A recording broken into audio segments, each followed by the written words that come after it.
देश में क्या प्रभाव पड़ने वाले हैं।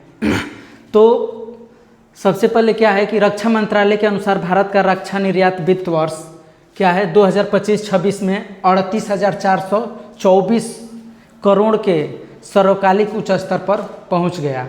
यानी कि क्या है, ये फर्स्ट टाइम हमारे देश का फर्स्ट टाइम 38,424 करोड़ के आसपास पहुंचा है। ये क्या है, वित्त वर्ष 2025-26 में। इसके बाद हम देखते हैं कि इसकी उपलब्धियां क्या क्या हैं।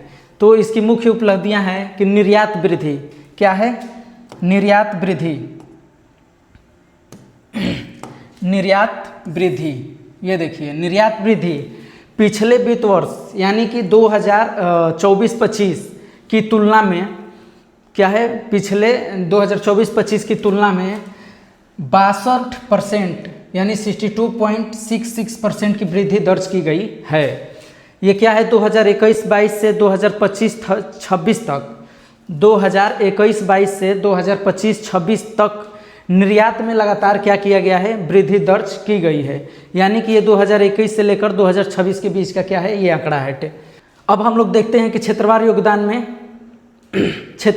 में क्या है। जैसे कि हम लोग देखते हैं कि यहाँ पे क्या है, रक्षा सार्वजनिक क्षेत्र के उपक्रम, इसमें कितना परसेंट है, 54.8% के योगदान है। उसके बाद क्या है, दूसरा निजी क्षेत्र। निजी क्षेत्र में क्या है, 45.16% की क्या है, योगदान है इसमें। उसके बाद वैश्विक पहुंच।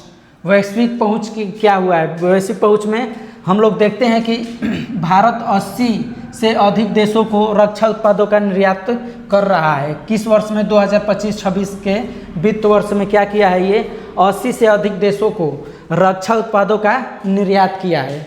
क्या किया है, निर्यात किया है। उसके बाद इसका महत्व क्या है, इसका महत्व हम लोग देखेंगे कि इसका महत्व क्या है। ये महत्व में क्या है, रणनीति। रणनीति क्या है, भारत को रक्षा उपक्रमों के वैश्विक निर्माण केंद्र के रूप में स्थापित करना है। क्या है, भारत को रक्षा उपक्रमों के वैश्विक विनिर्माण केंद्र के रूप में स्थापित करना है। ये हो गया पहला। दूसरा क्या है, कूटनीतिक। कूटनीतिक में क्या है कि रक्षा निर्यात से भारत पर अन्य देशों का विश्वास बढ़ा है।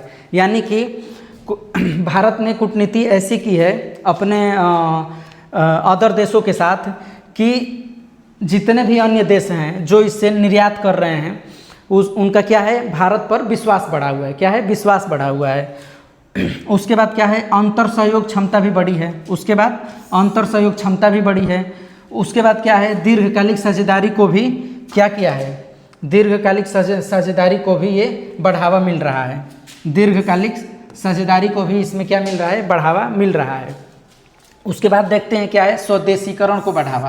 क्या कर रहा है ये, स्वदेशीकरण। यानी कि जो स्वदेशीकरण है उसको क्या कर रहा है, बढ़ावा कर रहा है।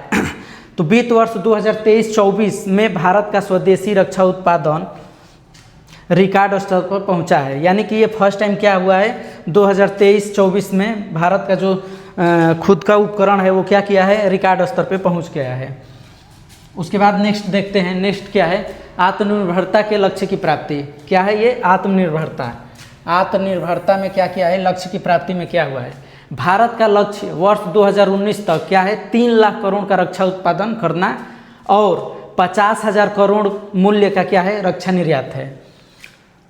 उसके बाद क्या है, अन्य महत्व। अन्य महत्व क्या है, इससे रिलेटेड और भी अन्य महत्व क्या हो सकते हैं कि रोजगार का सृजन करना है, निजी क्षेत्र की बढ़ती भागीदारी और इत्यादि, और भी बहुत सारी चीज़ें हैं। अस्थायी चुनौतियाँ, इसमें कुछ चुनौतियाँ भी आई होंगी। इसमें चुनौतियाँ क्या क्या हैं, इसको हम देखते हैं। चुनौतियों में क्या है, आयात पर उच्च निर्भरता। यानी कि जो हम आयात करते हैं उस पर क्या है, काफ़ी ज़्यादा निर्भर हैं। उसके बाद वैश्विक व्यवधानों से प्रभावित होना। क्या है, वैश्विक व्यवधानों से क्या है, प्रभावित हैं।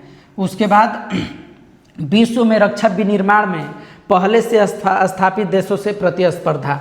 यानी कि जो पहले से ही विनिर्माण कर रहे हैं उनसे क्या कर रहे हैं, हम लोग को प्रतिस्पर्धा करना है अभी।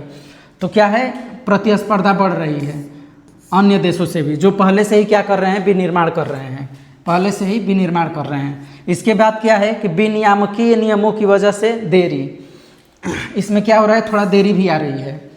नेक्स्ट क्या है, नेक्स्ट देखते हैं कि रक्षा निर्यात को बढ़ावा देने हेतु प्रमुख पहले। यानी कि रक्षा निर्यात को हम अगर बढ़ावा दे रहे हैं तो इसका प्रमुख पहल क्या क्या हो सकती है, इसके बारे में हम लोग देखते हैं। फर्स्ट क्या है,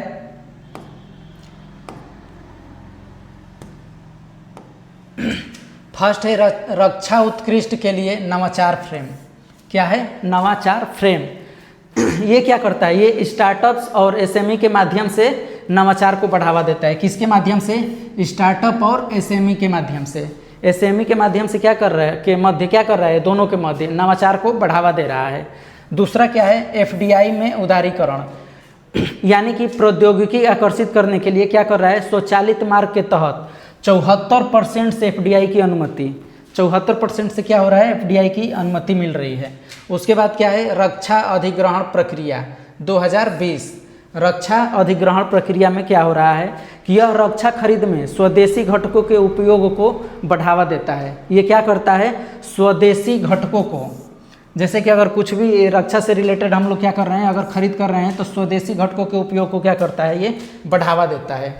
उसके बाद क्या है? रक्षा औद्योगिक गलियारे क्या कर रहा है? उत्तर प्रदेश और तमिलनाडु में औद्योगिक विनिर्माण को क्या कर रहा है, ये बढ़ावा देने हेतु कार्य कर रहा है।